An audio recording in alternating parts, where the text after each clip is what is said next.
44비치 팟캐스트는 클라우드 프로그래밍 IT 소식을 다루는 개발자들의 방송입니다. 구독과 좋아요 눌러주세요.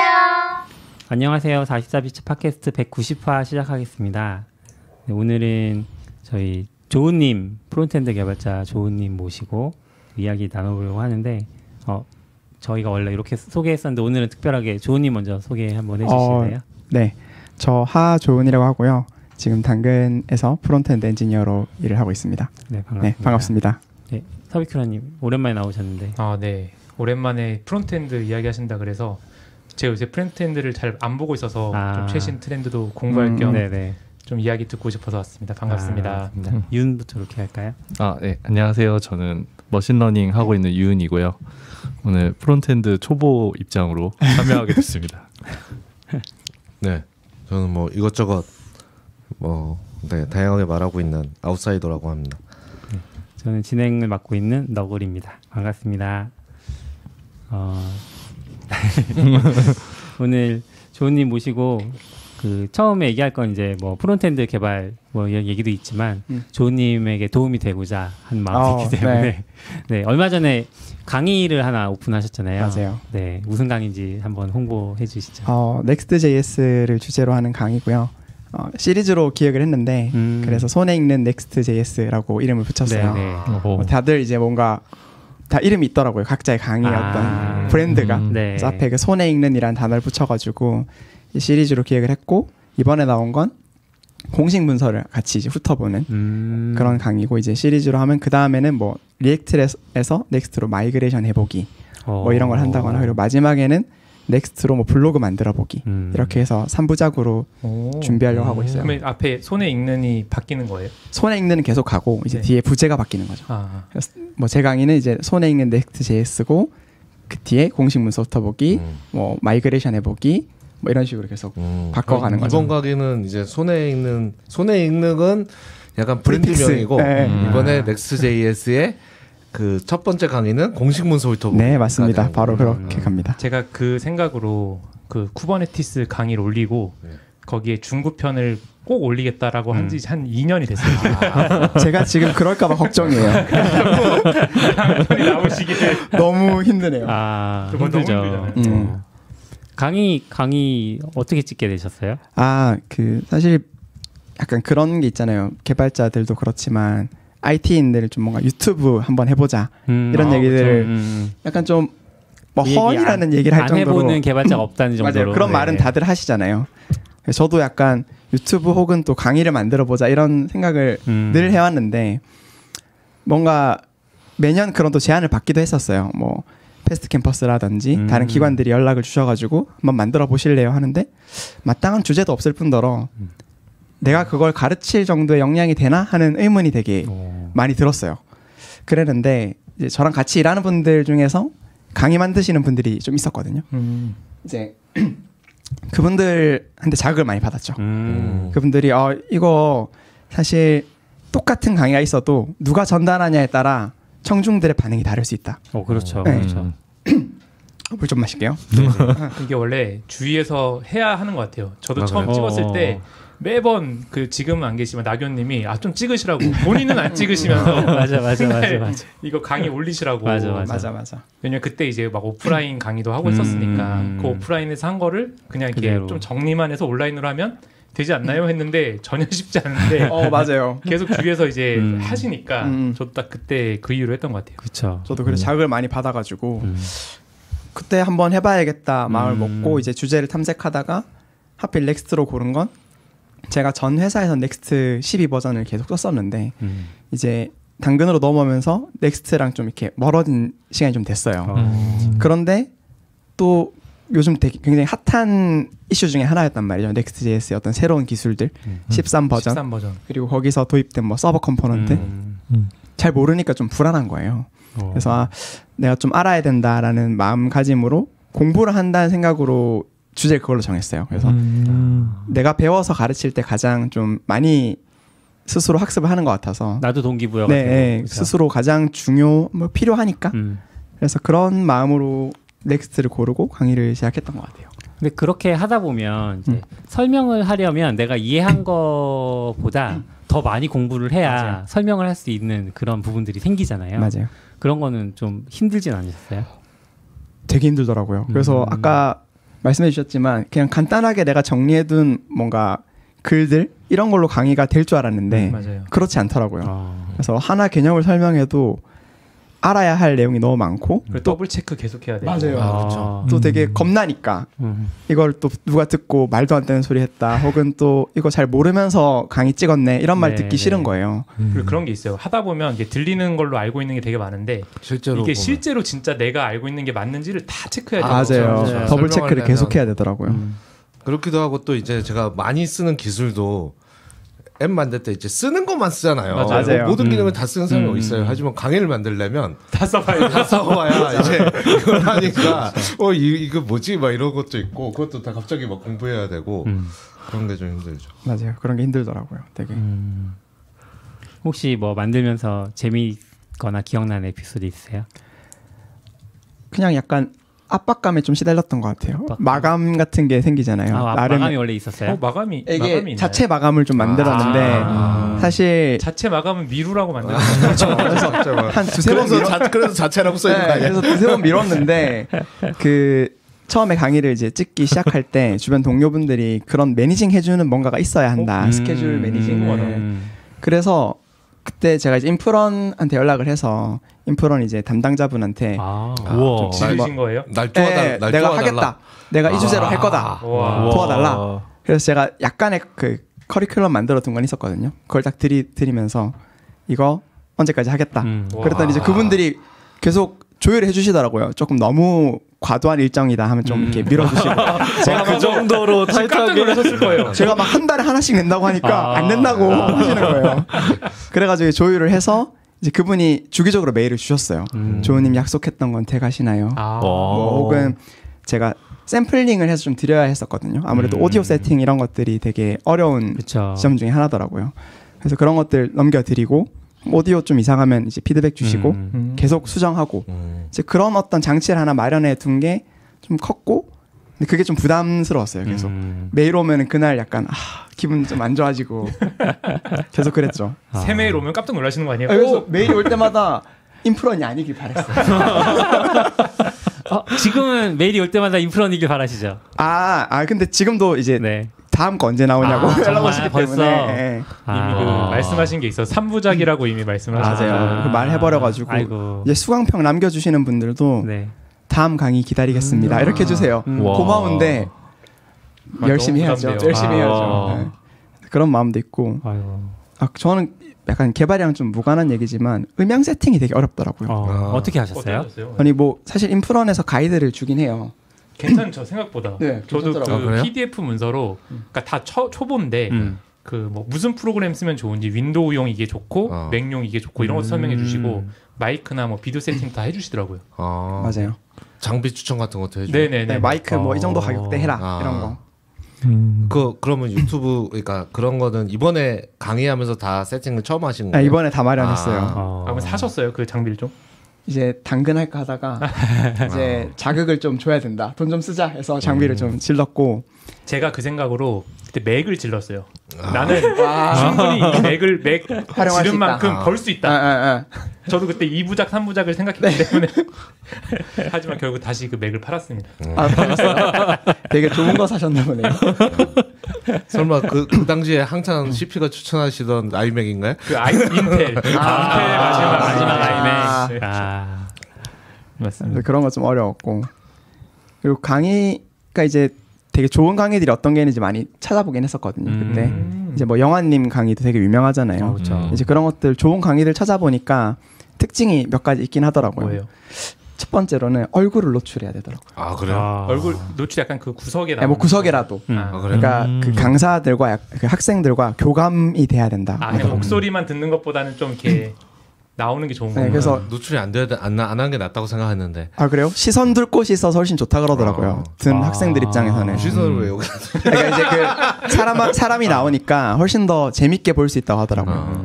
그래서 PPT만 있으면 좀 집중 안 되지 않아요? 약간 그 사람마다 다른가요? 근데 이거는 제가 그런 강의를 잘 안 들어봐서 사실 별로 들어본 적이 없거든요. 잘 모르겠긴 한데 얼굴이 나오면 편집이 어렵잖아요. 아, 그것도 맞아요. 굉장히 어렵죠. 특정 부분만 자르기 다시 좋은데. 녹화하면서 보이스 다시 입히면 끝나는데 요거가 있으면 엄청 힘들거든요. 그래서 편집이 진짜 힘들었어요. 그렇죠. 네. 시간이 엄청 많이 걸렸고. 그 동시 녹화가 아닌 거군요. 그게 따로 따가지고 다 편집을. 동시 녹화를 해도 그 편집 점을 잡기가 되게 어려워지기도 하고. 네, 그렇죠. 아.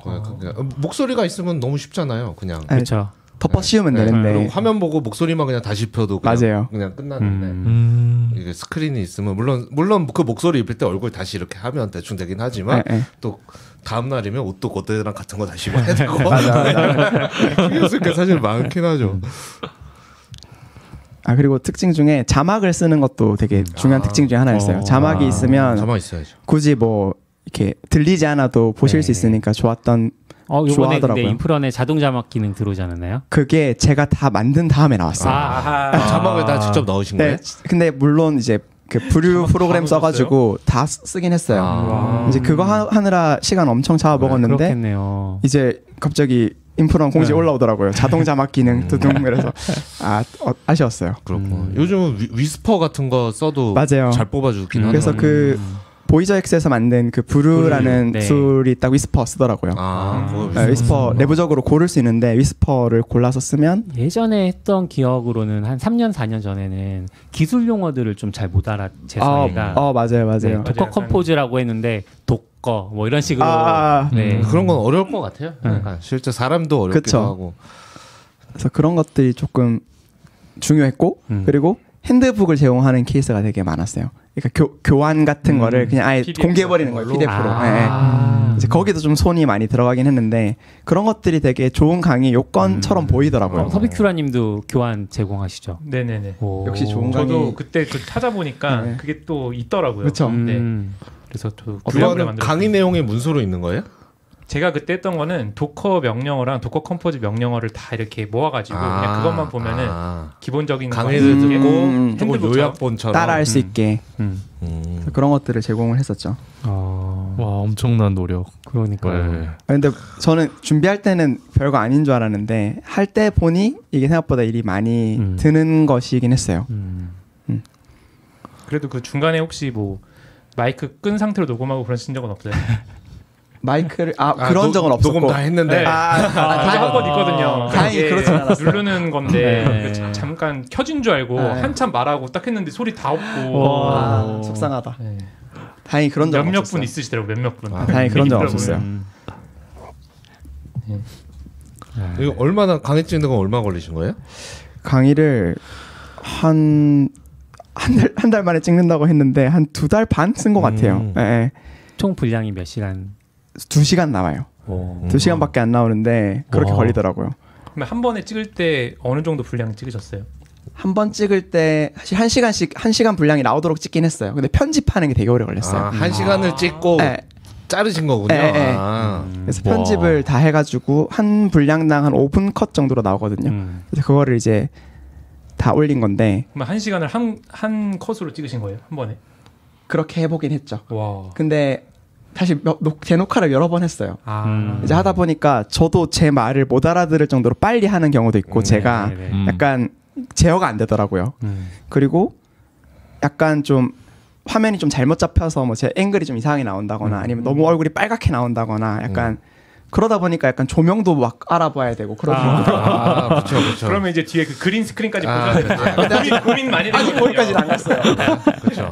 이것만 내가 딱 잘리면 되게 예쁘게 나올 것 같은데. 둥둥 띄울까 약간. 띄우면. 그래서 그런 거 하느라 좀 많이 걸렸고. 그리고 그 약간 말투 같은 거를 알게 되지 않나요? 아 맞아요. 제가 그 영상 언어 찍었던 습관. 게 어를 엄청 하는 거예요.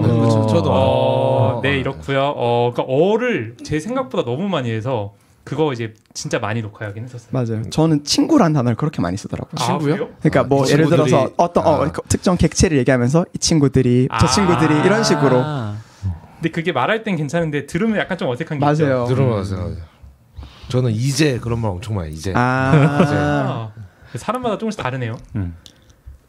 맞아요. 습관이 다 있는 것 같아요. 그래서 근데 2시간 분량치고는 가격이 엄청 싼 것 같아요. 맞아요. 왜 그렇게? 사실 이제 박리담회 박리담회를 노린 건데 처음에는 사실 단가를 낮추시면 안 돼요. 그걸 나중에 알았어요. 시장을 높여야지. 그걸 나중에 알았어요.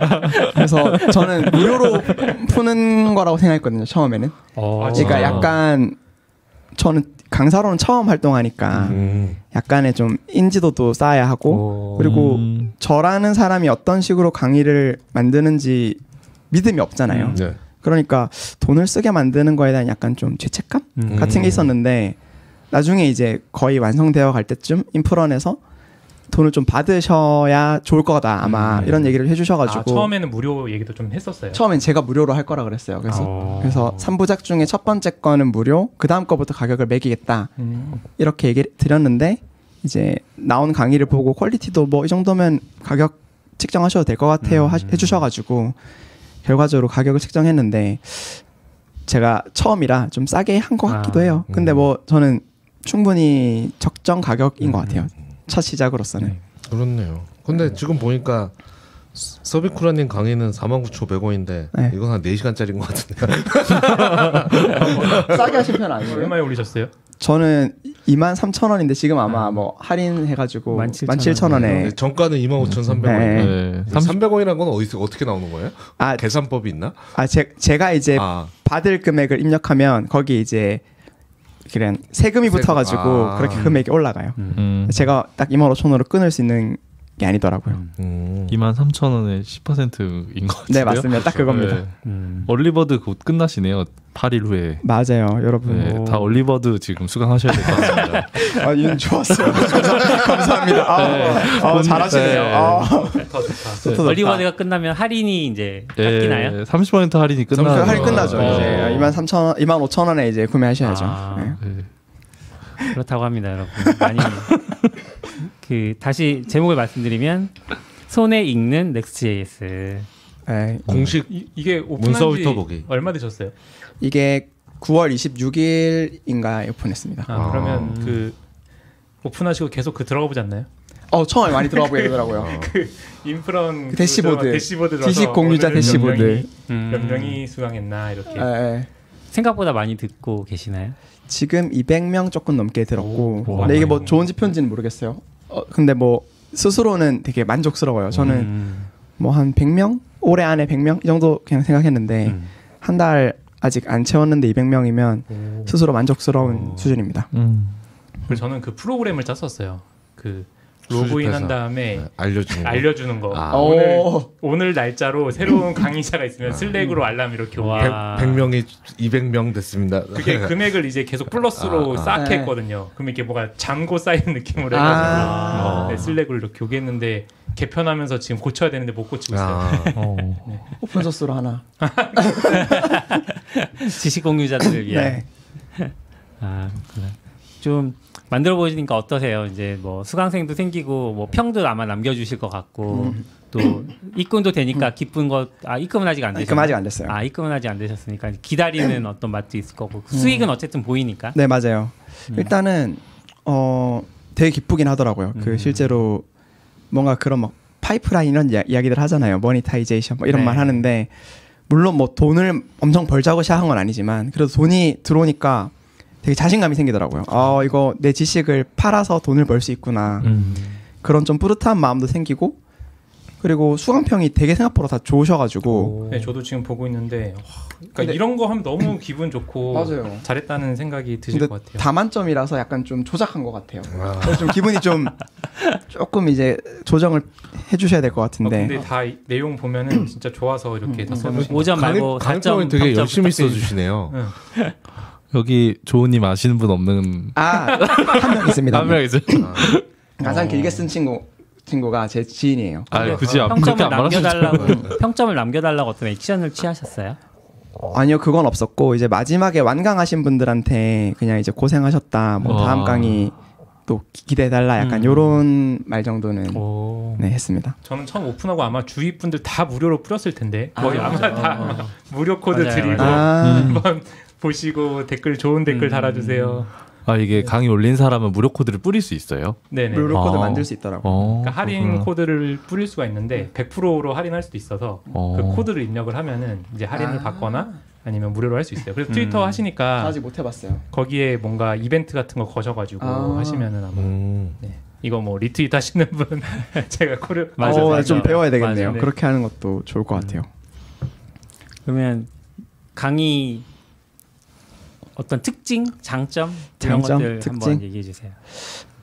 일단 Next.js 13을 기준으로 하는 강의가 아직 국내에 많이 없는 걸로 알고 있어요. 그게 좀 장점이라면 장점이고 Next 13이 최신 버전인 거죠? 네, 가장 최신 버전이고 이걸 베이스로 하는 강의가 손에 꼽는 걸로 알고 있어요. 그래서 잘 없고 그리고 공식 문서로 하다 보니까 아무래도 공식 문서 나중에 업데이트 돼도 계속 그걸 보시면서 제가 계속 강의를 업데이트 할 수는 없잖아요.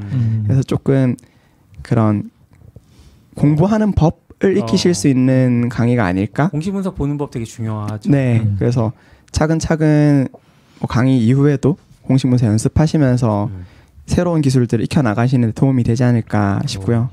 그리고 이거는 제가 앞으로 잘해야 되는 부분인데 시리즈라는 특징이 또 있기 때문에 이제 이 강의를 들으시면 그 다음에 뭐 사실 마이그레이션 하는 케이스가 좀 많을 거라고 봐요.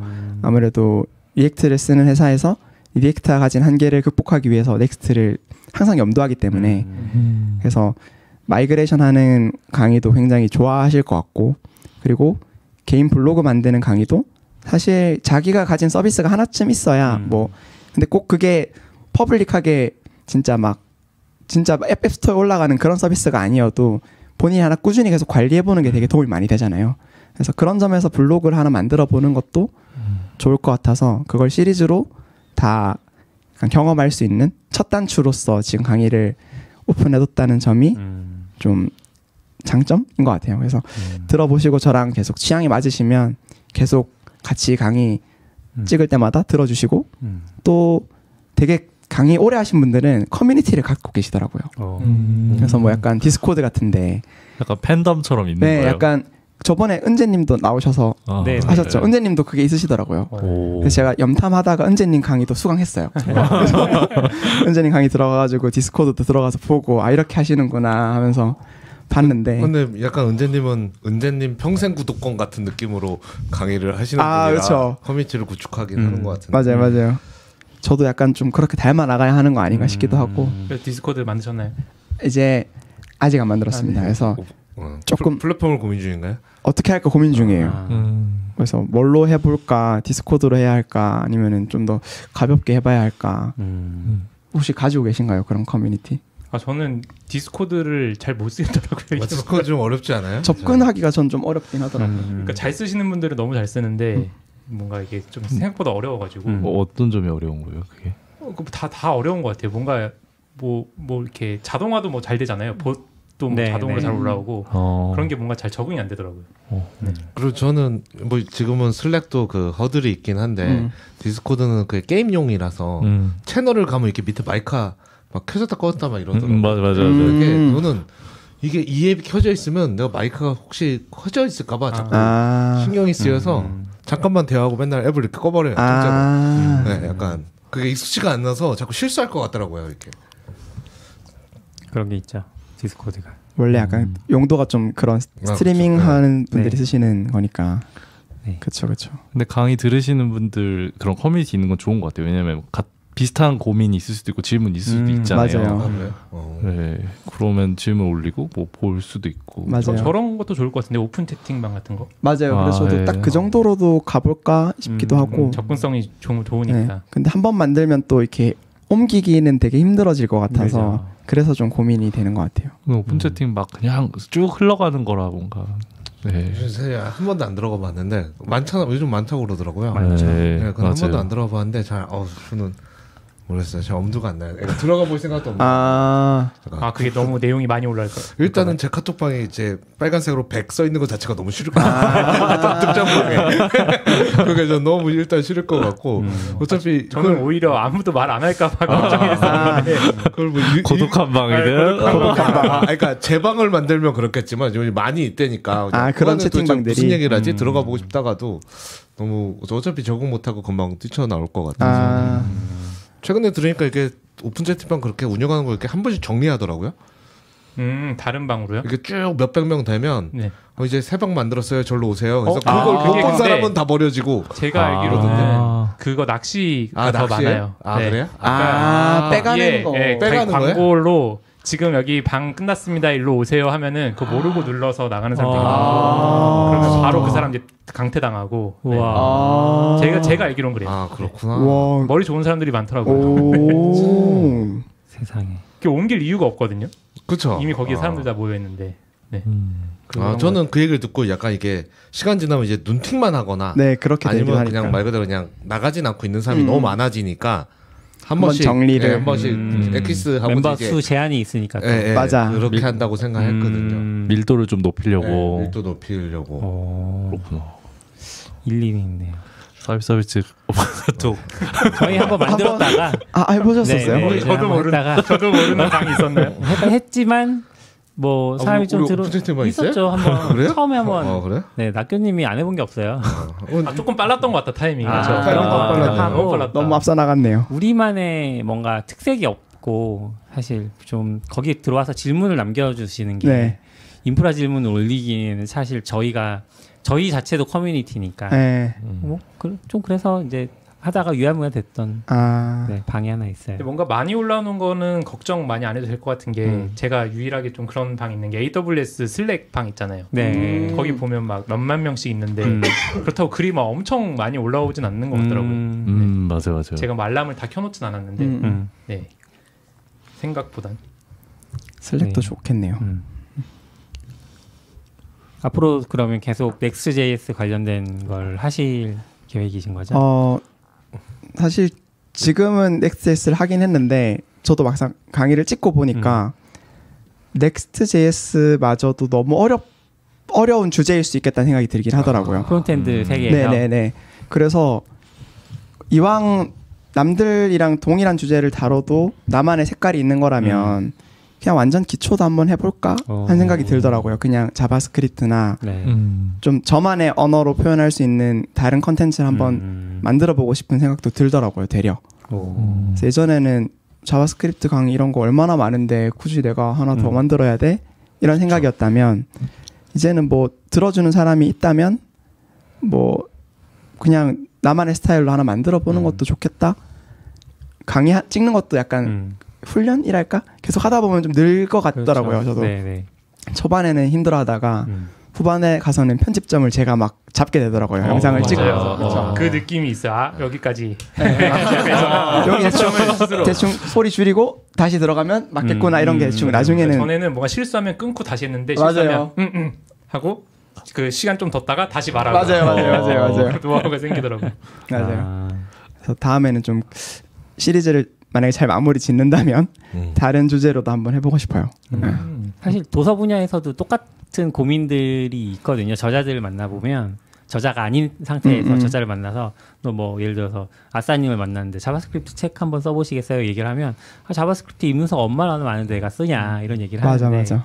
이제 사람마다 생각하는 방식이 다 다르기 때문에 지금 나와 있는 입문서처럼 생각하는 사람도 있겠지만 또 뭐 지금까지처럼 생각 안 했던 그런 그쵸. 식으로 설명을 해주면 그게 좋아서 또 이제 읽는 사람들도 있는 거고 맞아요. 마찬가지로 강의도 그런 형식인 것 같고 네. 맞아요. 그래서 계속 뭐랄까 강의를 찍는 사람이 늘어날 것 같다는 생각은 들더라고요. 제가 이제 해보니까 재미도 있고 점점 쉬워질 것 같아요. 그 영상 만드는 작업이.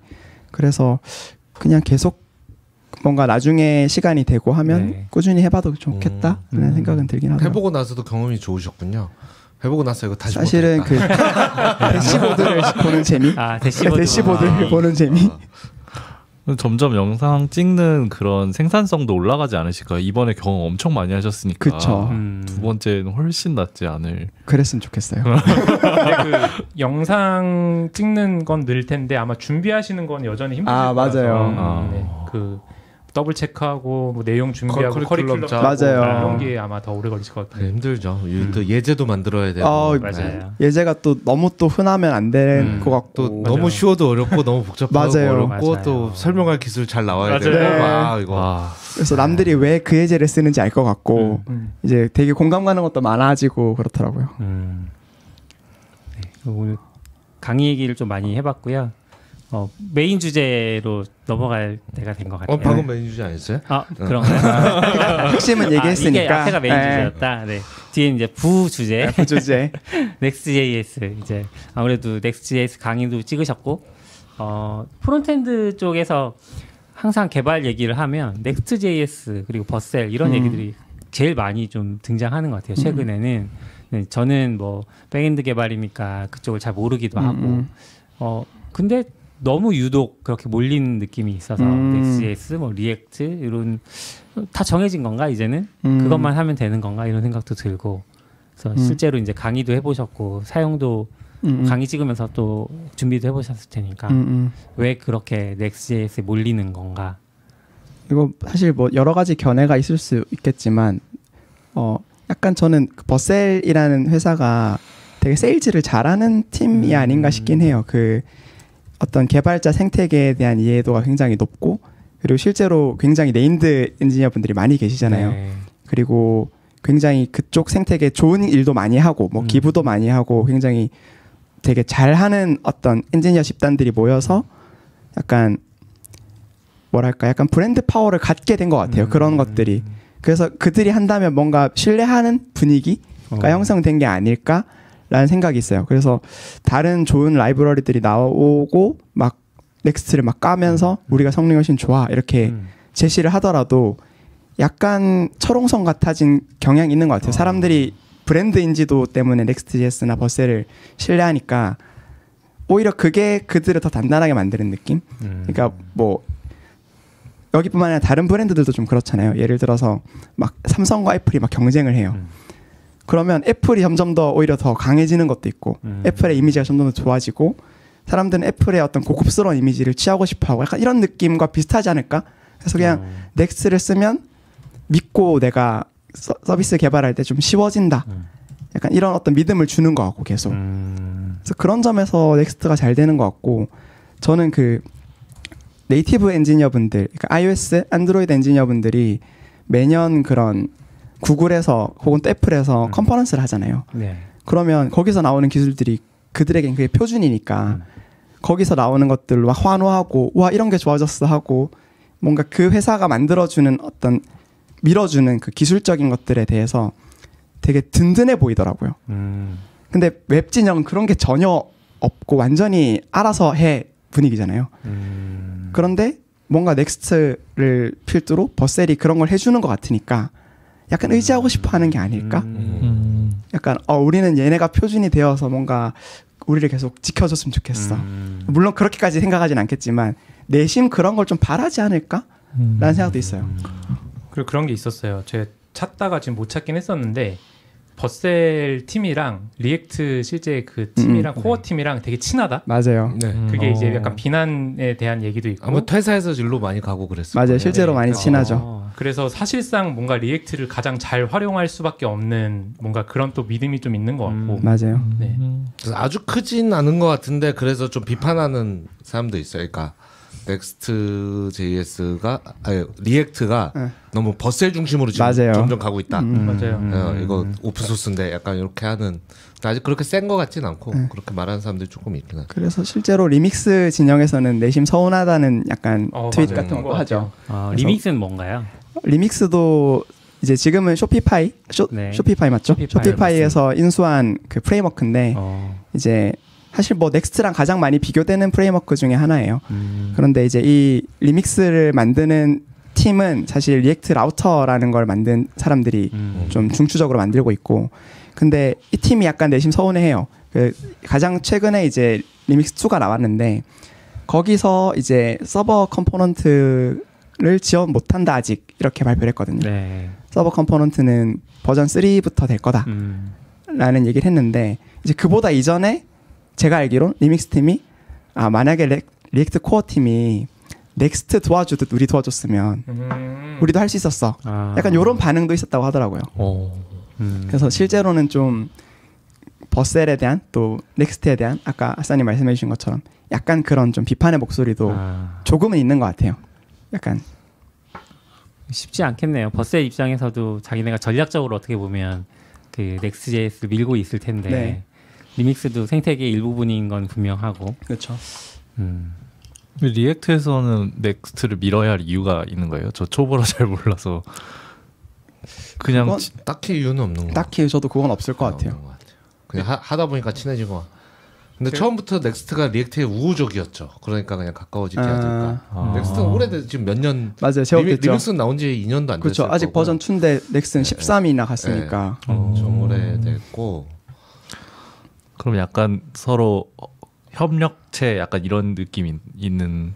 그냥 보면 좀 그런 느낌이 있긴 해요. 서로 윈윈하는 뭐가 있는. 리액트하면 넥스트.js 왠지 써야 될 것 같고 맞아요. 그런 건 아닌데. 맞아요. 대놓고 막 표준 이런 건 아닌데.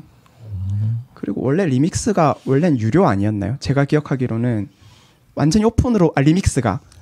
네, 처음부터 오픈이 아니었던 걸로 기억하고 있어요. 그건 잘 모르겠어요. 네, 저도 그거 정확하지 않은데 그래서 조금 넥스트만큼 뭐랄까 호응이 없었던 게 아닐까 싶기도 하고. 그거 말고는 또 없나요? 대안이요? 리믹스, 넥스트, 아스트로는 막 리액트만 지원하는 친구는 아니고 네.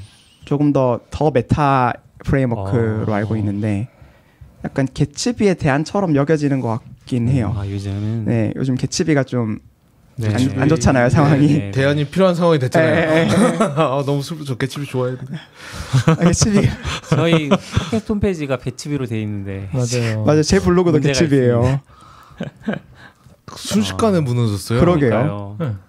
혹시 왜 그렇게 됐는지 혹시 아시는 분 있어요? 무슨 문제가 있는 거예요? 저도 그 결과만 들었어요. 저도 갑자기 어느 순간 막. 근데 올 초에 그 전에 뭐가 어려워지는지 모르는데 네틀리파이가 인수했거든요. 네, 맞아요. 근데 네틀리파이가 어려워지니까 그냥 개츠비를 버려버린 것 같기도 하고. 네.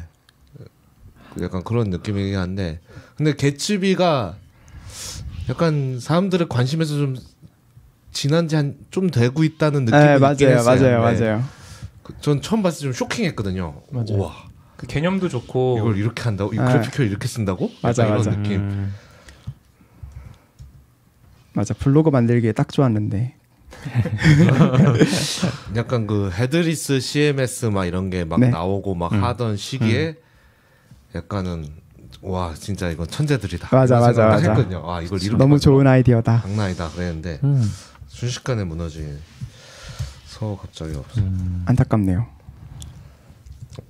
아스트로는 오히려 약간 그쪽이군요. 개츠비 쪽. 조금 그렇게 보는 것 같아요. 뭔가 좀 정적 페이지에 가깝게 바라보는 것 같고, 그래서 아스트로가 이번에 새로 버전 몇인지 모르겠는데 나오면서 이제 우린 정적 페이지인데 트랜지션이 되게 미려하게 처리할 수 있도록 준비했어. 약간 이런 걸 좀 굉장히 강조하는 것 같더라고요. 그게 뭐 신규 API 쓴 건가요? 네네 맞아요. 신규 트랜지션 API. 그러면 리액트 쓰면서 이런 프레임워크 쓰지 않으면 네. 좀 생산성이 많이 떨어지는 편인가요? 근데 뭐 딱히 그런 거라기보다 결국에는 그 클라이언트 사이드 렌더링이 가진 한계 때문에 넥스트를 결국에는 가는 것 같아요. 뭐 모두가 그럴 필요는 없는데 이제 결국에는 서버 사이드에서 뭔가를 떨어뜨려 줘야 뭐 SEO에도 사실 유리한 점이 있고 퍼포먼스 문제도 확실히 있기 때문에 결국에는 이렇게 개발 계속 하다 보면 퍼포먼스라는 벽을 만나잖아요. 그리고 그걸 뭔가 넘어서고 싶어하고 근데 그걸 이제 리액트로만 했을 때는 어렵다는 거를 아니까 태생적인 어려움이 있으니까 결국에는 서버에서 뭔가 동작할 수 있는 프레임워크를 찾는데 어떤 상황상 대세처럼 보이니까 넥스트를 선택하는 게 아닌가? 그리고 뭔가 관련된 라이브러리도 되게 많이 나오고 뭔가 인증이라던가 이런 것들도 다 좀 단단한 것들이 있으니까 맞아요. 그냥 더 계속 쓸 수밖에 없는 그런 게 좀 있긴 한 것 같아요. 그렇죠.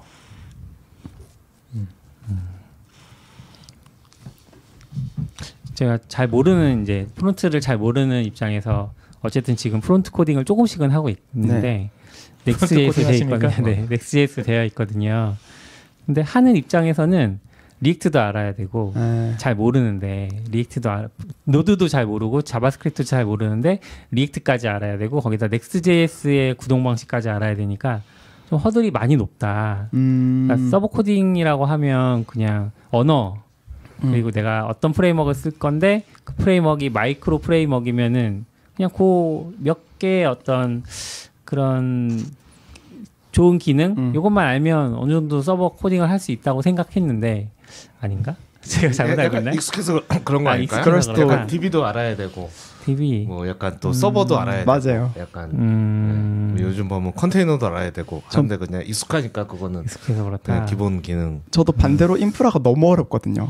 그래서 너무 알아야 될 게 많은 것처럼 느껴지고 너무 막 부담으로 느껴지고 용어도 너무 어렵고. 네네. 근데 뭐 물론 프론트가 막 쉽고 단순하다 이런 의미는 절대 아닌데 약간 익숙함의 문제도 있긴 한 것 같아요. 근데 뭐 한 10년 전에 뭐 제가 프론트 개발을 하지는 않았지만 10년 전에는 그래도 뭐 10년 전 맞나요? jQuery 뭐 이런 걸로 그냥 하면 자바스크립트 문법만 알면 jQuery는 크게 어렵지 않게 따라갔었던 것 같아요. 그래서 최근에 그런 프론트엔드 개발 세상이 좀 허들이 높아진 건지 아니면 이제 편의 기능이 붙으면서 생태계가 완전히 무르익어서 진입은 어렵지만 들어가면 너무나 행복한 세상이 펼쳐진 건지 이건 살짝 좀 저는 이제 후자인 것 같고 저도 이제 넥스트.js 사실 익숙해지면 되게 편하거든요. 막 찍어내기도 되게 편하고 그래서 넥스트.js를 쓰다가 뭔가 너무 가벼운 걸 하나 만들고 싶었는데 그거 못 만들겠더라고. 오히려 이제 넥스트.js가 없으면 만들 수 없는 몸이 돼버려가지고 이거 뭐 익스프레스 써가지고 뭐 핸들 HBS를 붙여야 되나 막 그런 맞아. 막 하면서 대체 뭘 써야 되지? 그리고 뭐 jQuery를 쓰긴 쓰는데 이거를 뭐 웹팩 설정을 어떻게 하고 이것부터 너무 고민인데 일단 Next.js는 일단 스타트만 하면은 기본적인 거는 딱딱 뜨고 그리고 배포도 버셀 하게 되면은 굉장히 쉽게 되고 그리고 브랜치 따면 브랜치별로 이게 도메인도 달아서 따주고 이런 것들이 너무 편하니까 이제는 뭔가 Next.js 안 쓰면은 오히려 되게 어려워진. 네. 그래서 아까 어렵다라고 하시긴 했는데 뭔가 이게 허들만 넘으면은 훨씬 편해지시고 더 어려운 걸 안 해보셔서 아마 지금 허들을 못 넣겠어요. 아싸님도 그래요? 근데 이게 약간 말 그대로 혼자 어디 내동댕이 쳐져가지고 내가 이걸로 꼭 만들어야 돼 이번 달까지. 그러면 배우겠죠. 어떻게든. 하지만 그런 환경을 만들어 주십시오. 다른 업무도 많고 또 내가 안 하면 해줄 사람 있고 뭐 이러다 보니까 오히려 또 깊게 잘 못 들어가는 것 같아요. 그러니까 그 허들이 잘 안 넣어 자꾸 허들에서 걸리적거리는 것 같기도 하고. 그렇구나. 근데 저도 약간 동의하는 지점은 아싸님 말씀 동의하는 지점은 확실히 선택지가 많은 것 같긴 해요. 그러니까 그냥 과감하게 넥스트 하겠다 하고 버셀 쓰겠다 하면 확실히 좀 단조로워지는 건 있는데 그 안에서 대안이 되는 뭐 프레임워크도 있고 그리고 그걸 한 땀 한 땀 뜯어서 쓸 수 있는 뭐 웹팩 설정도 직접 만져야 하는 경우도 있고 뭐 그 안에 뭐 번들러들도 막 서로 성능이 낮다고 우기는 애들이 계속 나오고 그런 것들이 계속 나오고 뭔가 경쟁하고 하니까 개념도 점점 헷갈리고 그래서 확실히 복잡한 점은 아직은 있는 것 같아요. 근데 그걸 계속 개선하려는 노력도 계속 하는 것 같고 그래서 뭐 크리에이트 리액트 앱 같은 어떤 스타터 도구들도 사실 그런 문제를 해결하기 위해 계속 나오고 있는 거고 넥스트도 사실 그런 점에서 많이 덮어서 이제 추상화해서 좀 편하게 쓸 수 있도록 도와주고 있는 부분이 있어서 점점 좋아지고 있지만 여전히 선택지는 많다인 것 같아요. 요새도 그 크리에이트 리액트 앱 그걸 쓰나요? 쓰긴 하더라고요. 아 그래요? 네. 근데 뭐 요즘 비트를 많이 쓰니까 비트 기반으로 해서 하시는 경우가 많은 것 같긴 해요. 바이트 아니고 비트죠? 비트로 그 읽는다고 비트로 읽는다고 하더라고요. VIT. 바이트로 저도 계속 읽다가. 자바스크립트 모르는 비트라고 쓰면 얼마나 좋아. 의도한 거 아닐까요? 한국은의 눈엔 바이트라고 그럴 수 써놓고 있겠다. 발음 기호를 비트라고 해놓는 느낌? 피곤하게. 근데 처음 하는 입장에서는 이걸 바이트로 생성을 해야 되는 것조차 모르고 시작하니까 맞아요. 그렇죠. 그 어디까지가 상식적으로 하는 건지 그런 거 어려운 것 같아요. 맞아요. 요즘은 비트가 좀 뜨는 편인가요? 그런 걸로 알고 있어요. 비트가 좀 뭔가 보통 속도가 좀 빠르다. 요즘 웹팩 좀 내려가고 비트가 좀 그런 추세로 맞아요. 트렌드가. 이런 추세는 어디서 배우는 거예요? 주세 트위터. 이런 방송에서 이 방송 보시는 분들이 맞아. X라고 하셔야죠. X에서 달살즈를 근데 제가 그 크리에이트 리액트 앱 왜 여쭤봤냐면 지금 리액트 문서가 예전에는 크리에이트 리액트 앱으로 설명을 했었거든요. 맞아요. 근데 지금은 들어가 보면 Next.js가 제일 위에 있고 맞아. 그 밑에 리믹스, 그 밑에 개츠비 이런 식으로 와. 그쪽 가라. 크리에이트 리액트 앱 자체가 안 보여서 맞아요. 아 완전 판도가 그쪽 판도 좀 달라졌군요. 그런 것 같아요. 그러니까 공식 문서 자체가 Next.js가 제일 위에 있어서 서운할 만하네요. 네. 밀어주네요. 네. 이 정도면. 왜 밀어주지? 와. 최근에 뭐 프론트엔드 쪽에 또 뭐 무슨 그 서버 컴포넌트 뭐 이런 것도 막 들어오는 것 같은데 그건 뭔가요? 이제 리액트 18에서 등장한 친구인데 친구란 말 많이 쓰죠. 그래서 서버 컴포넌트가 결국에는 계속 제가 Next.js 같은 서버에서 렌더링 해주는 도구들이 아무리 서버에서 렌더링을 해서 최적화하고 성능을 개선해도 결과적으로 브라우저로 떨어지는 코드의 양은 줄이지 못하는 거예요. 그래서 이걸 줄이고 싶은 거죠. 그래서 대표적으로 이 서버 컴포넌트 하면 설명 나오는 게 신텍스 하이라이팅 라이브러리 샘플이 나와요. 그러니까 신텍스 하이라이팅은 사실 그 결과만 내려주면 되는 건데 그걸 자바스크립트 클라이언트에서 처리하려면 엄청나게 큰 용량의 라이브러리를 써서 글자 그 색 몇 개 바꾸려고 그 라이브러리를 써야 되잖아요. 근데 서버 컴포넌트는 이거는 서버에서 처리하고 결과가만 내려주면 이제 클라이언트는 용량을 줄일 수 있다. 약간 이런 식으로 그 서버 컴포넌트를 쓰면 그 훨씬 브라우저 용량을 줄일 수 있다. 로딩 용량을 그렇게 홍보를 하긴 하더라고요. 네. 그걸 들어보면 뭔가 이해는 돼요. 아 그럼 진짜 줄어들겠네? 약간 이런 생각. 맞아. 그래서 연산 자체도 줄어들고 전체적인 파일 용량도 줄어들고 그래서 결과적으로 퍼포먼스가 좋아진다. 약간 이게 그들의 주장이고 실제로 그런 케이스들이 이제 보여주긴 하고요. 적용도 해보셨어요 혹시? 아 저는 사실 오늘 여기에서 한번 여쭤보고 싶긴 했었어요. 저도 이제 그 전 버전 위주로 프로덕션에서 쓰고 있고 이 서버 컴포넌트가 Next.js 13이랑 React 18에서 처음 나오면서 막 이제 바이럴이 되고 있긴 한데 그러니까 저는 처음 나왔을 때부터 좀 마음에 안 들었던 게 원래 Next.js가 그런 서버를 최대한 안 쓰고 그 정적으로만 두고 이 클라이언트에서만 돌게끔 하는 걸 되게 강조하다가 갑자기 서버 컴포넌트면 이제 서버 부하가 엄청 많아질 수밖에 없는 구조거든요. 그러니까 그쪽으로 회귀하는 것도 조금 마음에 안 들고 그리고 뭔가 그 예시가 너무 딱 그런 예시는 물론 공감은 되는데 그 외적으로는 사실 어차피 이렇게 용량을 줄일 수 있는 가능성이 많이 없을 것 같다는 느낌. 맞아요. 그래서 실제로 저도 이거 강의 준비하면서 넥스트 13을 도입한 그 동료분들한테 가서 여쭤봤어요. 갔는데 그 결국에는 문법상 서버 컴포넌트랑 아닌 걸 구분하는 방식이 위에 이제 유즈 클라이언트라는 키워드를 적어주는 방식이거든요. 그러면 이제 스트링으로 적는 거잖아요. 네, 스트링 문자열로 그대로 적어주는 건데 그걸 적어주면 사실 넥스트 12 버전 때처럼 동작하는 거예요. 정확하게 설명하면. 그런데 실제로 13을 쓰는 분들이 다 그걸 써서 그냥 쓴다는 거예요. 그러니까 실제로 거의 그냥 서버 컴포넌트를 못 쓴다는 거예요. 그게 무슨 말이죠? 다시 한번. 그러니까 유즈 클라이언트라는 키워드를 적으면 여기서 말하는 건 클라이언트 컴포넌트라고 동작하는데 모든 걸 클라이언트 컴포넌트처럼 쓴다는 거예요. 그러니까 의도 자체는 서버 컴포넌트를 기본으로 쓰고 가끔 필요할 때 요 키워드를 쓰세요라고 했는데 저도 이제 조금 얘기 들어보면은 기본적으로 그 키워드를 쓰고 시작하세요. 맞아요. 타입스크립트 도입했는데 N이 쓰는 거랑 맞아요. N이랑 똑같은 거죠. 뭐 권장하지 않지만 어쩔 수 없는 약간 그런 느낌. 그래서 그렇게 다들 된다고 하는 게 이해가 가요. 왜냐하면 리액트가 기본적으로 상태를 굉장히 많이 쥐는데 서버 컴포넌트 상태를 질 수가 없어요. 상태를 못 쥐고 이벤트도 못 적용하고 그래서 그냥 스태틱하게 내려줘야 되니까 정적인 걸 내려줘야 하니까 그런 케이스를 찾아내기가 어려운 거예요. 실무에서. 그래서 엄청 사실 근데 당장에는 저는 좀 약간 긍정적인 얘기를 해보자면 당장에는 그렇게 쓸 수밖에 없을 것 같은데 경험이 좀 축적되면 나아지지 않을까 싶기도 해요. 아직은 서버 컴포넌트를 쓰는 경험적인 측면, 노하우적인 측면이 좀 안 쌓여서 그런 게 아닐까? 그리고 혹은 나중에는 뭐 아예 기본을 클라이언트 컴포넌트로 가고 서버 컴포넌트를 좀 이렇게 하는 옵션도 열어줄 수도 있고 어떻게 될지 모르지만 그래서 조금 더 쓰기 쉬워지지 않을까? 좀 더 노하우가 쌓여 나가면 좋아지지 않을까 하는 생각은 있어요. 저도 처음에 리액트 쓸 때 막 썼거든요.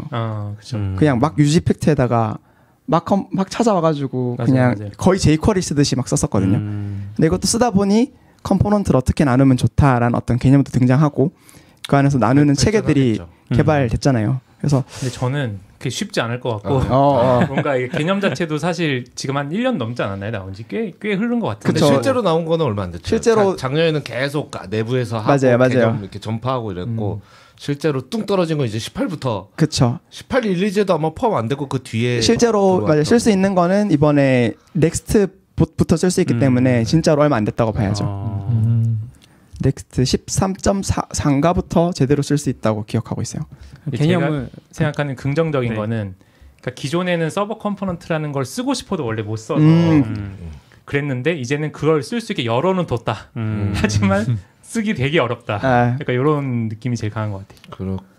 서버 컴포넌트 개념을 제가 들어보니까 정확하지 않을 수 있어요. 제가 오해하고 있는 걸 수도 있는데 결국 이제 서버에서 렌더링을 해서 주겠다 이런 느낌이거든요. 근데 서버 개발을 하는 입장에서 느껴봤을 때는 이쪽은 서버 개발에서 과거에는 이미 서버에서 다 렌더링해서 내려줬었거든요. 그러다가 프론트 쪽이 강해지고 뭔가 애니메이션이나 인터랙션이나 많이 추가하고 싶으니까 프론트 쪽으로 최대한 넘기고 서버에서는 API만 넘겨준다. API 값만 제이슨만 던져준다 했었는데 다시 회귀하는 그러면서 이제 Next.js의 서버라는 레이어를 하나 더 주고 API 서버 있고 Next.js 서버 있고 그다음에 진짜 프론트엔드 있는 약간 이런 느낌이라서 이게 뭐지? 약간 그런 느낌 있죠. 원래 여기 있었는데 갔다가 돌아왔는데 엄청 복잡했어. 맞아. 전에 하는 일과 크게 차이 안 나요. 맞아. 복잡해진 거지? 약간.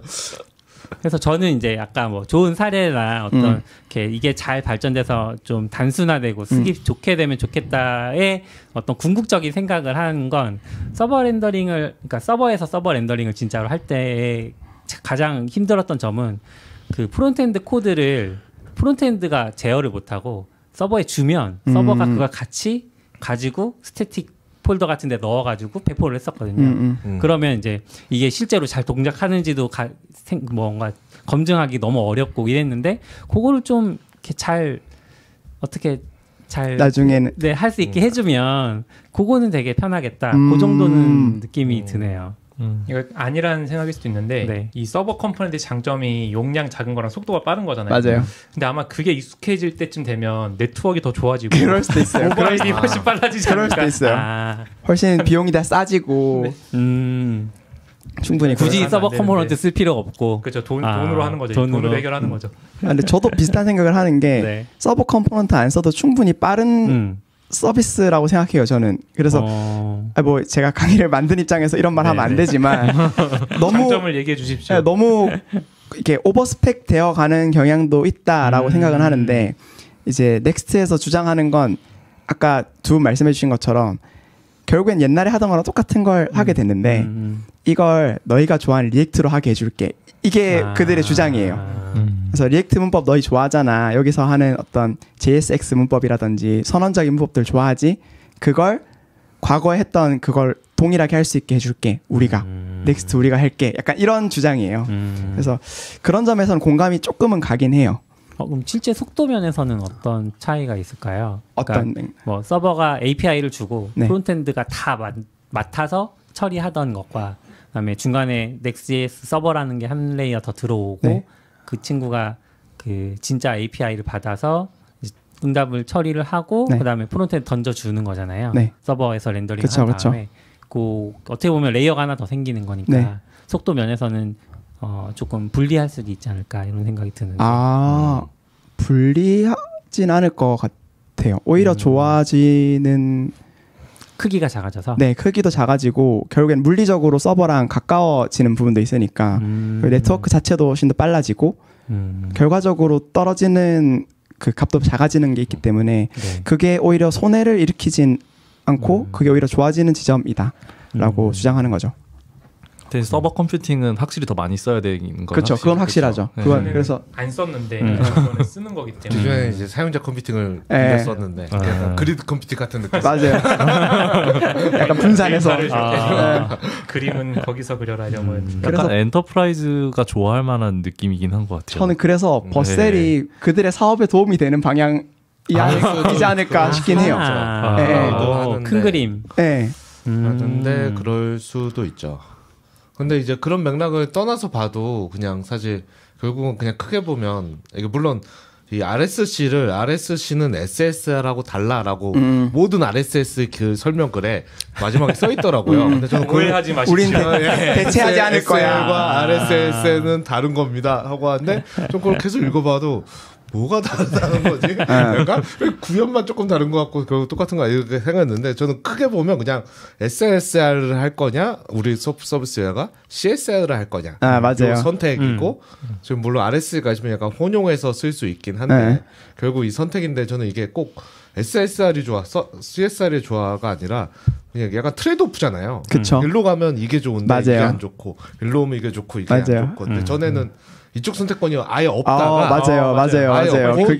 CSR밖에 할 수 없었죠. 맞아요. 그래서 저는 개인적으로 옛날에는 좀 짜증났던 건 이건 그냥 선택권인데 CSR이 좋은 거야. 이제 다 SPA로 다 와. 맞아. 한 수년 동안 그러고 있었거든요. 맞아. 완전 네, 맞아. SP가 빨라. 무조건 빨라. 맞아. 무조건 빠르니? 이거 잡았을 때 2배가 맞고 시작하는데 맞아. 2배가 이렇게 맞아. 생각했는데 저 얼마 전에 뭐 이렇게 옛날 자료 찾아보는데 막 그런 글 있더라고요. 이렇게 제가 1.1메가짜리 자바스크립트 떴는데 제 이클립스가 죽었어. 그래서 개발이 너무 힘들었다면 내가 예전에 블로그에 쓴 게 있더라고요. 그래서 저 때는 개발 도구가 1.1메가 딱 위에 죽다니.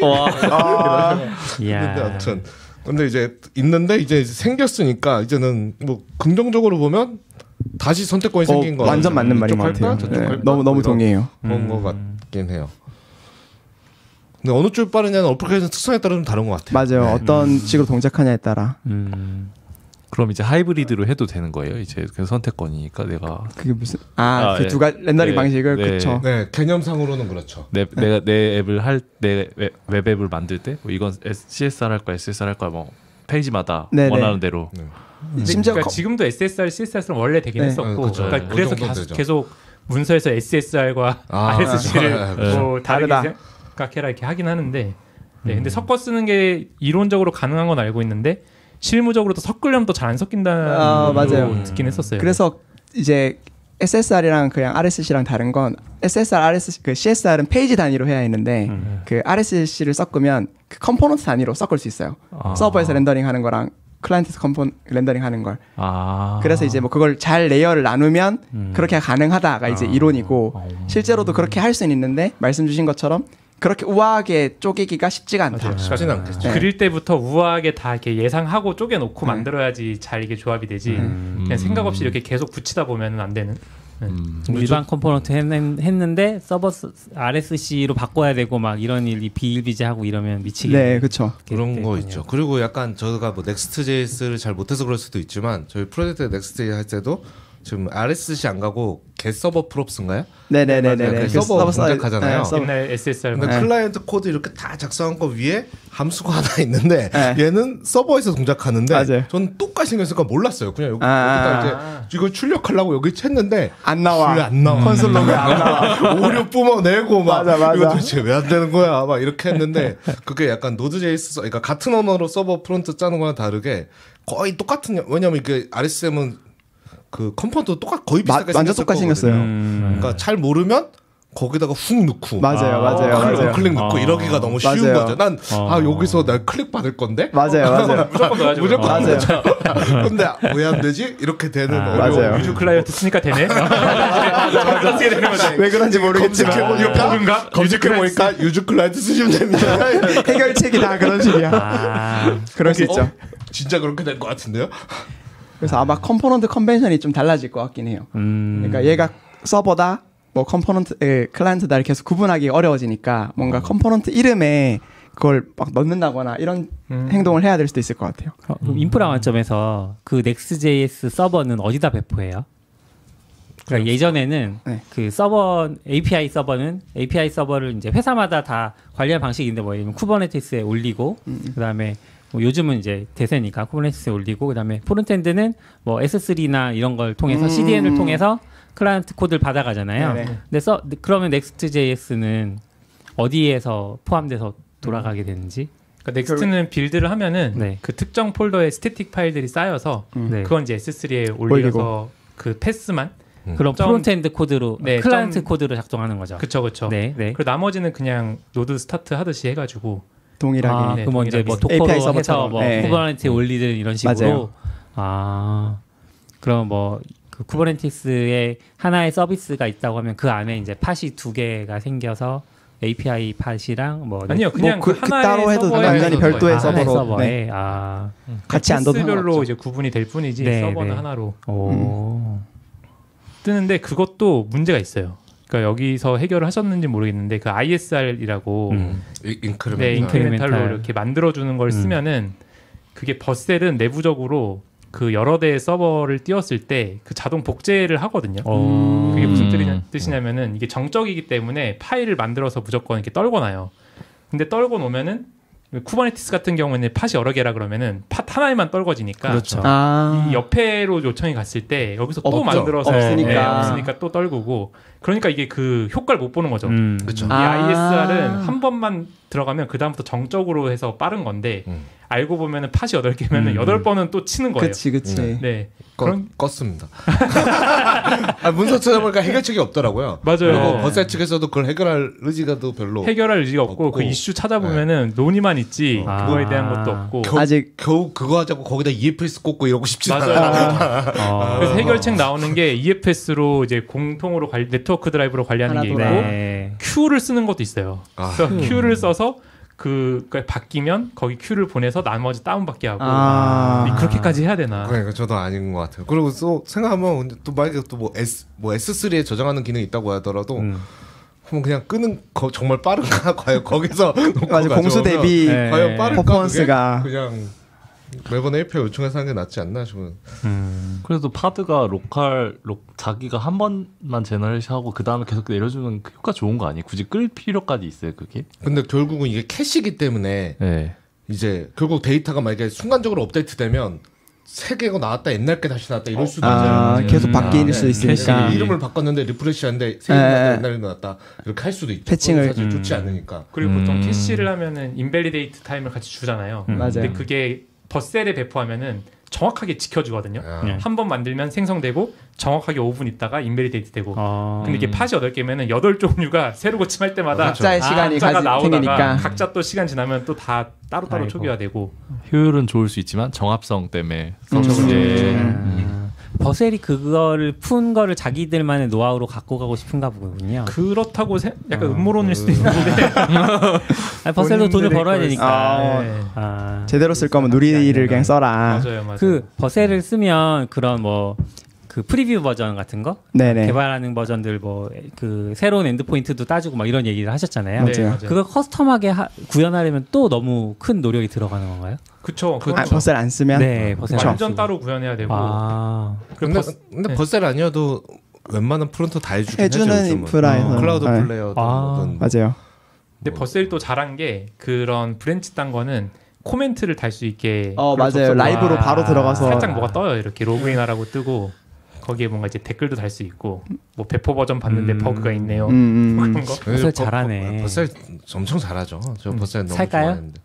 저는 사고 싶어요. 살 수가 없었어요. 살 수가 없어요? 아직 못 사요. 상장이 안 나서 진짜 너무 잘해요. 사고 싶다. 전 그 원래 회사 이름은 자이트였잖아요. 맞아요. 맞아요. 지금도? 전 자이트가 더 멋있는 것 같은데. 버셀로 바뀌고 너무 이상했어요 이름이. 저도 자이트가 멋있는 것 같은데. 그걸 자이트라고 뜻이 있지 않나요? 그것까지는 잘 모르. 저도 모르겠어요. 뭔가 독일어 같은 느낌인데 제가 지금 찾아볼 수가 없어서 녹화 중이기 때문에 다른 분이 찾아주시면 되겠고. 근데 저는 약간 GCP 쓰고 싶어가지고 GCP에 배포해볼까 생각 중이었는데 무조건 버셀이 정답인가요? 버셀이 일단 기본이고 GCP 하면 뭔가 하셔야 될 거예요. 아마. 제가 설정을 추가로 뭔가 해주셔야 될 것 같은데. 그렇구나. 저는 뒤에 막 뭐 약간 LLM API나 DB 같은 거 쓰고 싶어가지고 뭐 파이어베이스 붙이기도 좋아 보이고 그래서 GCP 쪽을 좀 공부하고 있었는데 버셀로 가야 되나?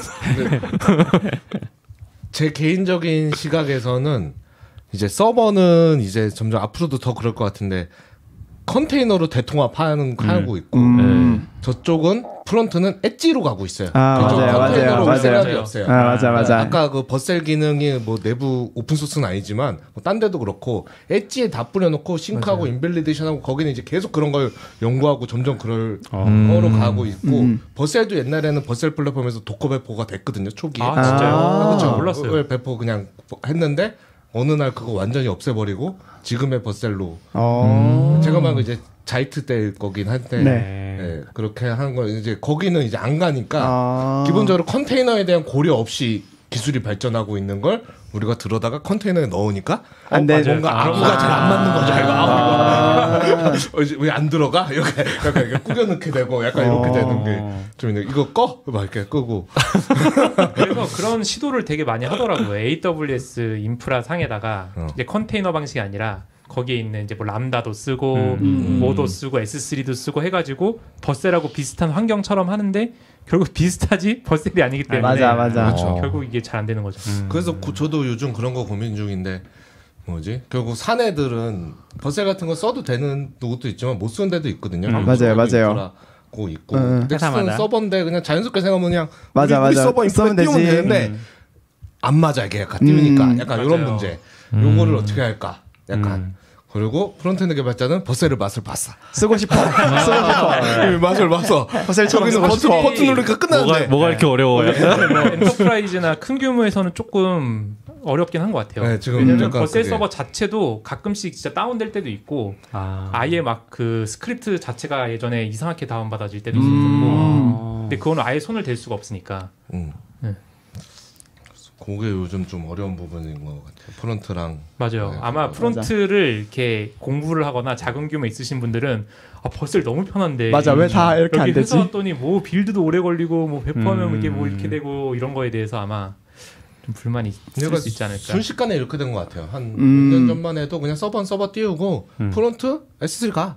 맞아. 다 그렇게. 정답처럼. S3요. 제가 액션 짜드릴게요. 뭐 짜드릴 것도 없죠. 짜드릴 거 다 있어요. 그냥 빌드하고 드리면 이 디렉토리 그대로 올릴게요. 맞아. 그대로 보내고. 이거 디스트에다 디스트 던져 놓으세요. 그럼 우리가 S3 올려드릴게요. 막 이렇게 했는데 맞아요. 이게 막 어려워지고 막 거기다 올려도 인밸리데이션 문제 생기고 맞아요. 막 덮었어도 문제고 안 덮었어도 문제고 막 이렇게 복잡해지면서 맞아요. 이게 CDN만 가지고 안 되는 시대가 점점 돼 버렸어요. 그럼 버셀에 올리면 그 아까 뭐 서버나 아니면 프론트엔드 코드나 이런 것들이 뭐 아까 아싸님 잠깐 얘기하셨지만 CDN의 엣지 단에서 다 동작하나요? 아니면 걔네도 뭐 별도의 워크로드 같은 게 있어서 서버가 거기 뜬다거나? 섞여 있는 것 같으네요. 느낌. 그래요? 그렇죠. 정적인 CDN도 당연히 있고 그 컴퓨팅 엣지 컴퓨팅도 다 있고 그냥 또 컴퓨팅도 있고 그래요? 네. 그렇게 되어 있더라고요 요새는. 신기한 세상. 근데 전체적인 기조는 별로 네가 신경 쓸 일 아니야라고 하는 거 알려는 것 같아요. 그냥 알아서 해줄게 우리가 약간 이런 느낌으로. 네. 그래서 쓰는 입장에서는 어느 지점에서 동작하는 건지 알기 좀 어려워지는 지점도 있더라고요. 그냥 그렇죠. 그래서 디버깅 하고 싶은데 어느 지점에서야 캐시를 잡고 있는 건지 이걸 모르겠어가지고 근데 모니터링하는 툴이 되게 잘 돼 있어요. 근데 어느 지점에 가면 프로로 결제하세요가 딱 나와요. 네. 딱 결제하면 제대로 보여줄게 이렇게 나와요. 그래서 사업을 잘하는구나. 그거는 약간 짜증나는 포인트일까요? 아니면 아주 적절한 때 잘 후킹을 잘 넣는 거예요? 정말 필요할 때 돈 내세요. 근데 잘하는 것 같아요. 결제를 하셨는지 보면 결제 아직 안 했어요. 아직 안 했어요. 그러면 짜증나는 포인트는 아니다. 그래서 쓸 만큼 쓸 수 있어서 아직은. 근데 저는 이제 인프라도 같이 하는 입장에서 생각을 해보면 되게 복잡해졌어요. 너무 예전에는 노드 하나만 딱 스타트하면 됐었는데 맞아요. 지금은 뭐 관리할 게 뭐 이게 뭐 아까 말씀하신 모니터링도 굳이 안 해도 되는 모니터링이 맞아요. 약간 늘어나는 느낌이어가지고 그래서 제가 넥스트JS 요새 버전을 싫어하는 것 같아요. 너무 의존도 높아져서 되게 단순하고 그래도 띄울 수 있었는데 맞아. 한참 넥스트JS 엄청 홍보하고 막 좋아한다고 하셨던 것 같은데 딱 거기까지 12버전. 12버전. 12버전이 좋지 않았나. 그래서 요즘 프론트 엔지니어들이 약간 부담을 느끼긴 해요. 그런 백엔드에 대한 공부 부담.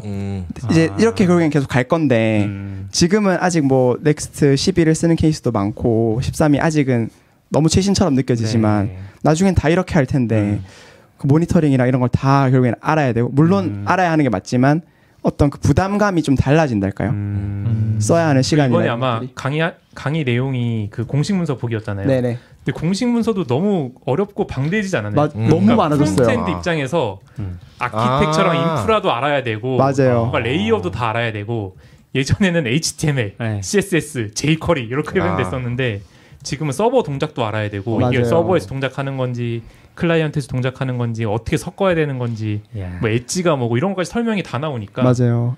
그래서 되게 캐시 정책 같은 것도 훨씬 더 복잡해져가지고 어느 지점에 캐시를 하고 있는 건지도 계속 알아야 하고 그래서 질문 많이 올라오는 게 이게 왜 캐시가 안 풀려요? 이게 굉장히 많이 올라와요. 캐시를 너무 알아서 자동으로 해주니까 뭐 어떤 경우가 그런가요? 그러니까 데이터 패칭을 하고 나면 결국에는 예를 들면 그 get 포스트 하면 get을 해서 포스트를 해서 뭐 데이터 올리고 get에서 가져왔는데 예를 들어서 뭐 댓글이에요. 이 어떤 기능 중에 댓글인데 댓글 실시간 카운터 올라가야 하잖아요.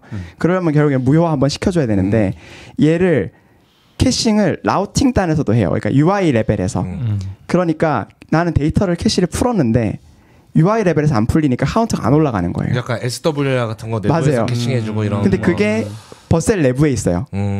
제가 질문 드리고 싶었던 거긴 한데 제가 이제 악명 높게 들었던 게 패치를 그 원래 라이브러리잖아요. 자바스크립트. 맞아요. 네, 그냥 누구나 쓸 수 있고 표준 API죠. 표준이고 내용도 볼 수 있고 그리고 사이드 이펙이 없는 라이브러리잖아요. 맞아요. 근데 그거를 넥스트에서 덮어 썼어요. 진짜요? 네. 덮어 썼어요. 자체적인 캐시를 막 붙이고 그래서 예상하지 못했던 일들이 벌어진다고 들었거든요. 실제로 그래요. 그래서 뒤에 옵션 같은 것도 넥스트 뭐 프리픽스 붙은 옵션들이 엄청 많아졌는데 그런 것들로 캐시를 풀고 이거 충격적인데? 충격적이죠. 네. 그죠 불편해요. 근데 약간 그 이제 상도덕상 맞아요.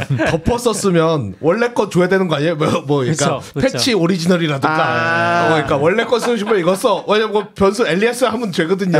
그런 건 그러니까 도덕상 그런 거 줘야 되는 거 아니에요? 그러니까 아마 내부적으로 큰 결단을 내렸을 것 같은데 맞아요. 왜냐면 유즈 SWR도 만든 게 있잖아요. 자기들 툴이 그러면 있으니까. 차라리 그걸 뭘 더 했으면 좋았을 텐데 굳이 원래 있던 그 표준 API를 이렇게 커스텀해서 했다라는 게 충격적이다. 대단하지 않나. 맞아요. 그게 굉장히 불편한 점이고 그래서 그쪽 라이브러리들이 되게 많이 요즘 나오는 중이라고 하더라고요. 그걸 좀 이제 직관적으로 쓸 수 있게 뭐 옵션 같은 것도 좀 잘 조정해가지고 넥스트에 좀 영향을 안 받도록 만드는 도구들도 나오려고 하는 것 같고. 근데 애초에 그렇게 안 했으면 나오지 않을 도구들이 굳이 불편하게 만들어서 자신감이 과하지 않았나? 맞아요. 저도 그 생각 들어요. 많이 들어요. 그러니까 본인들이 굉장히 트렌드를 잘 이해하고 있고 무조건 이게 좋다라고 생각되면은 좀 밀어붙이는 게 있더라고요. 맞아요. 굳이 이게 좋은데 안 쓸 이유가 없다. 맞아. 이런 생각들이 많이 있었던 것 같아서. 약간은 지난주 방송에서 그런가? 약간 레이즈식 같은 느낌이 좀 나네요. JH가 하는 것처럼. 좀 너무 깡패처럼 간다. 그렇기도 하고 어느 정도 지나면 이게 버셀 기능인지 자바스크립트 기능인지 맞아요. 모를 것 같아요. 나중 되면. 그러니까 이게 넥스트 기능이야, 리액트 기능이야 이것도 지금 아마 하시는 분들은 되게 헷갈려요. 진짜로 헷갈려요. 그럼 공부를 처음 하는 입장에서 넥스트를 배우기를 추천하시나요? 아니면 뭐 리액트나 아니면 더 밑으로 내려가서 자바스크립트를 배우기를 추천하시나요? 근데 완전 처음인 분한테는 자바스크립트를 보는 게 확실히 맞는 것 같고 저는 근데 바로 리액트로 오는 건 좀 비추긴 해요. 말씀해 주신 것처럼 여러 가지로 너무 헷갈리시는 부분도 많고 그 렌더링 위치 개념도 사실 넥스트만 봐서는 이해가 안 가는 게 너무 많기 때문에 결국에는 얘가 왜 그렇게 하고 있는지를 알아야 이걸 제대로 이해할 수 있잖아요. Next.js가 왜 그런 행동을 하는지 그건 리액트의 어떤 한계를 극복하기 위해서인데 그러려면 리액트를 제대로 모르면 약간 좀 너무 라떼는처럼 느껴질 수 있지만 언젠가는 다 넥스트부터 시작하는 분들도 계시겠죠. 근데 아직 지금 이 시기에는 리액트를 먼저 보아도 충분하다인 것 같아요. 리액트 공부해 놓고 손에 있는 넥스트.js로. 그럼 좋죠. 제가 다음에 리액트 강의도 해야 되겠네요. 손에 읽는 리액트. 네, 좋네요. PPL 저희 전혀 없습니다. 네, 전혀 없어요.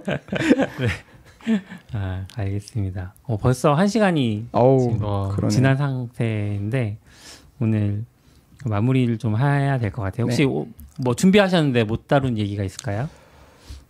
뭐 있지만 그래도 충분히 얘기한 것 같고 재밌었습니다. 정말. 그래요? 저 몇 개만 더 여쭤봐도 돼요? 제가 적어온 것 몇 개 있어요. 신기능 중에서 너무 좋습니다. 이걸 한번 강의를 하셨습니다. 모를 수도 있어요. 좋습니다. 서스펜스? 네네. 서스펜스 기능을 엄청 강조하거든요. 맞아요. 리액트 18이랑 넥스트 13 되면서 이 기능이 막 너무 좋고 꼭 써야 되는 것처럼. 근데 지금까지 그거 없이 굉장히 잘 돌았었거든요. 그래서 이게 진짜 기능이 뭔가 장단점? 직관적이긴 해요. 그러니까 결국에는 어느 지점에서 내가 어떤 API 콜을 가둬두고 그 안에 뭐 로딩을 처리한다거나 그래서 걔가 없이도 동작하도록 만들고 싶은데 그걸 사실 일일이 처리해주긴 해야 하잖아요. 원래는 그 안에서 뭐 컴포넌트 내에서 얼리 리턴 해준다거나 어떤 조치들을 많이 취해줘야 하는데 굉장히 선언적으로 그냥 서스펜스를 안에 가두기만 하면 그것들을 제어할 수 있고 결과적으로 그런 것들을 잘 깔아두면 나중에 뭐 스트리밍 SSR 뭐 이런 것들까지 가는 거죠. 그래서 조금 선언적으로 어떤 렌더링 API 콜 처리를 좀 이렇게 잘 감싼다? 라는 맥락에서는 자주 써요. 지금 실제로도. 그 레이아웃 기능도 쓰시나요? 레이아웃 기능은 제가 넥스트를 실무로 해서 많이 안 쓰기 때문에. 근데 레이아웃 기능도 되게 복잡해지더라고요. 맞아요. 그러니까 이게 뭐 어떤 거냐면 원래도 가능은 했거든요. 근데 그거를 조금 편하게 해주긴 했어요. 그러니까 훨씬 편하게 해주긴 했는데 그 훨씬 편하기 위해서 이제 알아야 될 것과 알아야 될 그런 허들이 이제 점점 하나씩 생기는 그 허들을 넘으면 이제 편해질 것 같긴 한데 아까 얘기로 다시 돌아가요. 계속 허들이 생기네요. 생각해보니까 허들 올라갈 때마다 하나씩 생기고 있네요 지금. 허들 한 10개 넘고 시작하는 느낌. 그래서 자동으로 뭔가를 많이 해주려다 보니까 그만큼 문법이 많아졌어요. 그래서 제가 제일 마음에 안 드는 게 예전에는 페이지스라는 디렉토리가 라우팅 역할을 해요. 그래서 A 파일을 넣으면 /A로 접근해야 되고 B라는 걸 넣으면 B로 되는데 페이지 라우팅. 근데 그게 이제 뭔가 이제 바뀌면서 거기에 규칙이 되게 많이 생겼어요. 그게 M 라우팅. M 라우팅에 뭐죠? 뭐 로딩. 약간 로딩이 옛날엔 / 로딩이었거든요. 맞아요. 근데 이제 그게 의미가 생겨가지고 여기에 로딩은 로딩할 때 쓰는 컴포넌트인 거예요. 이게 그러니까 특정 파일 이름이 특정 역할을 갖게 돼요. 그래요? 네. 그러니까 예전에는 그 특정 역할이 404랑 뭐 500 이 정도밖에 없었는데 거기에 로딩이라는 것도 생기고 뭐 템플릿, 에러도 있고, 에러라는 것도 있고, 뭐 낫파운드 이런 것들이 다 이제 역할이 생기면서 이걸 알면 되게 좋은데 이걸 너무 알아야 될 게 이제 많아져 버린. 근데 그게 웃긴 게 웃기다고 하면 안 되는데 그게 그 이름이 아닌 되게 엉뚱한 이름을 적어도 그러니까 무슨 말이냐면 에러 2를 적으면 그냥 일반적인 파일처럼 쓰여요.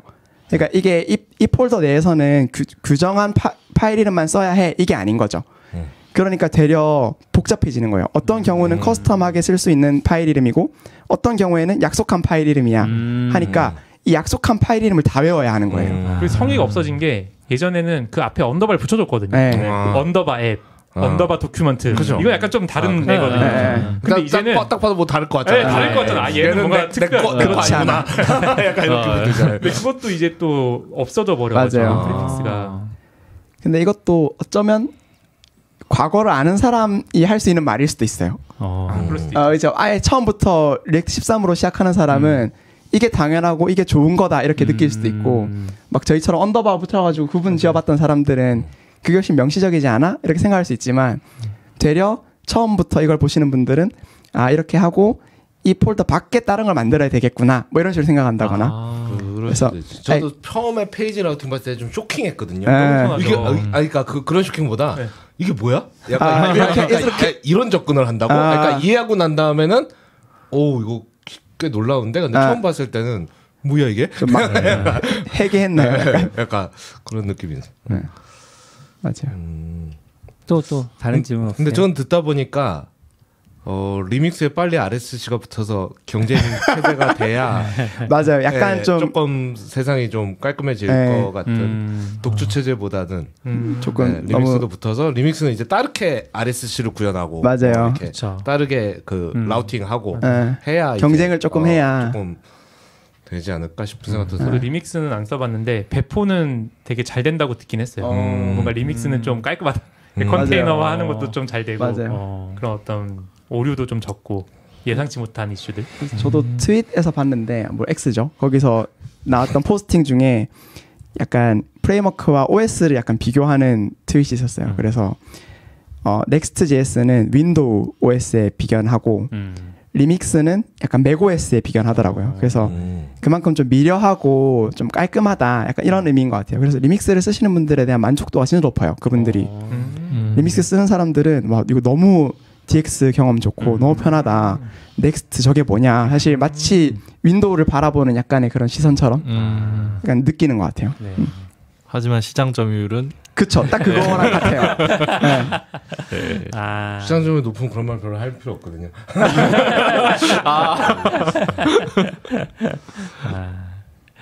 네. 서울키라님 질문 다 끝났어요. 아 그리고 이거 네. 넥스트 13 쓰면 뭐 BFF 이런 거 쓰기 훨씬 편한가요? 그렇죠. 아무래도 서버와 가까워지니까 서버에 사실 그냥 서버 그 자체를 그냥 제어할 수 있고 그래서 뭐 문서에서도 나와 있는 내용 중에 하나가 뭐 우리는 보안에 조금 더 유리합니다. 아무래도 클라이언트한테 많은 정보를 안 주고 우리가 서버에서 처리할 수 있으니까 뭐 그런 말도 하고 아무래도 좀 그런 장점이 있는 것 같아요. 왜 들으시는 분들도 있으니까 이제 BFF는 백엔드 포 프론트엔드잖아요. 맞아요. 네. 서비쿠라님이 물어보신 맞아요. BFF가 더 편하냐고 물어보신 건 어떤 포인트를? 그러니까 BFF라는 개념은 되게 좋고 쓰고 싶은데 막상 쓰려 그러면 이제 프레임워크에서 그런 걸 좀 지원을 해줘야 편하게 사용을 할 수 있는데 그게 원래 예전부터 개념은 있었던 것 같은데 넥스트 13 하면서 좀 더 얘기가 많이 나오고 있는 것 같아서 맞아요. 네. 서비쿠라님은 BFF를 어떻게 정의하고 계세요? 그냥 약간 조금 뭐라 그럴까요? 뭔가 하여튼 프론트엔드용 서버 같은. 네. 뭐 약간 여러 가지 어떤 API 콜 이외에 뭐 리졸브도 해주고 뭔가 프론트를 위한 데이터 모델링도 해주는 용도로 쓴다면 충분히 잘 쓸 수 있을 것 같아요. 근데 꼭 뭐 여러 가지 방법이 있지만 넥스트가 그걸 쉽게 해주는 건 맞는 것 같아요. 저 헷갈리는데 13에서 그걸 위한 특별한 기능은 딱히 없지 않나요? 그런 건 그러니까 그런 건 없어요. 그런 건 충분히 없어요. 똑같이 쓸 수 있지 않았을까요? 근데 뭐 그게 결국에는 서버 컴포넌트 오면 훨씬 강력해지긴 하죠. 그런 점 때문인 것 같아요. 네. 딱히 뭐 더 뭐 없었던 게 생겼다라기보다 조금 더 강력해졌다인 것 같아요. 근데 저도 이것도 그냥 개인적인 느낌일 수 있지만 최근에 좀 느끼는 거는 이제 오랫동안 SPA랑 CSR이 되게 대세처럼 있었잖아요. 맞아요. 거기다가 이제 다시 SSR을 많이 얘기하면서 네, 서버로 들어오니까 프론트엔드 엔지니어들의 서버 경험치가 없는 사람들이 맞아요. 조금 많은 상황인 거죠. 이제 갑자기 맞아요. 전에는 주말에 장애난다고 올 필요 없는데 네. 여기에 이 서버를 둔다는 그 뒤에 수많은 함축된 그 의미가 맞아. 잘 모른 상태로 그래서 어디서 서버 SSR 좋대 하니까 일단 도입해볼까 이런 고민을 하는 경우도 좀 있는 것 같고 실제로 그 어떻게 제가 뭐 논의를 참여해보진 않았지만 그런 느낌은 좀 있는 것 같아요. 여기 온다는 게 많은 게 있잖아요. 맞아요. 고통이 있죠. 당신의 서버는 죽습니다. 이건 CDN이 아니에요. 죽을 수 있다. 이건 CDN이 아니에요. 약간 그런 거. 좀 그런 다시 좀 그렇게 되는 것 같아요. 맞아요. 다 물어보셨어요 이제. 네. Q&A 시간이었어요. 재밌었습니다. 네. 이렇게 긴 시간 동안 얘기하셨는데 조우님은 어떠세요? 뭐 약간 알쓸신잡 같은 이런 멋진 무대, 멋진 방송에 나와서 재밌었고요. 네. 저도 되게 많이 배워가고 되게 설명 제가 못하는 부분도 막힘없이 설명해 주셔가지고 굉장히 재밌었던 것 같습니다. 네. 감사합니다. 다음에 또 기회가 되면 나와주시죠. 좋습니다. 네. 다음 강의 찍은 다음에? 네, 다음 그 2탄. 2탄 찍은 다음에 써보니 좋은 점도 많더라. 이렇게 하면서 제가 가지고 훈훈한 이 친구 좋은 친구다 이렇게 하면서 오겠습니다. 갑자기 손에 읽는 리믹스 뭐 이렇게 갑자기 리믹스 좋네요. 넥스에서 안 되겠어. 갑자기 잡은 물고기 아닌 걸로. 네. 오늘 긴 시간 동안 녹음 참여해 주셔서 감사하고 또 들어주신 분들도 감사합니다. 감사합니다. 다들 수고하셨습니다. 감사합니다. 고맙습니다. 네.